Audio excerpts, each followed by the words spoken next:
Mheshimiwa Rais, tunakupongeza kwa utumishi na uongozi wako na tunaamini utaendelea kuwa taa inayoangaza njia ya taifa letu kwa miaka mingine ijayo.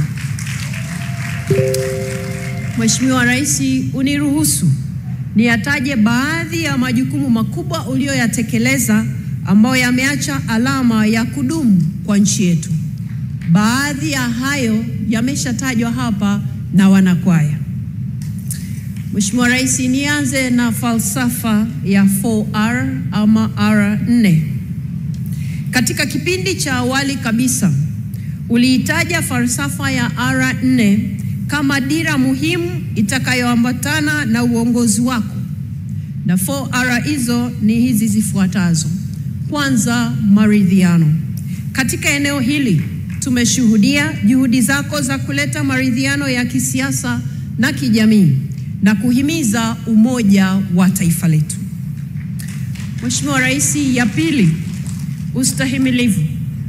Ustahimilivu kama jamii na taifa ya kukabiliana kijasiri na changamoto zozote zinazoweza kujitokeza katika safari yetu ya maendeleo endelevu. Ya tatu, mageuzi. Kufanya mageuzi kila inapobidi ili kukidhi mahitaji ya wakati tulionao na ujao. Mageuzi haya yanaweza kuwa ya kisera, kisheria, kitaasisi au mengineyo. Ara ya 4 ni ujenzi mpya. Ujenzi upya wa mifumo mbalimbali, taasisi, uhusiano wetu wa ndani na nje na katika kuleta ustawi, kuchochea maendeleo na kuimarisha taifa letu.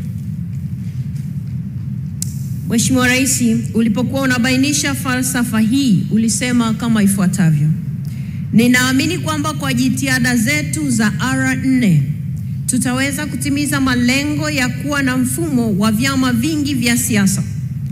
Lengo kuu halikuwa kuwa na vyama vingi vya siasa pekee, bali lengo lilikuwa kujenga jamii yenye uzalendo, maridhiano, ustahimilivu na yenye uchumi unaokuwa kwa wote na endelevu.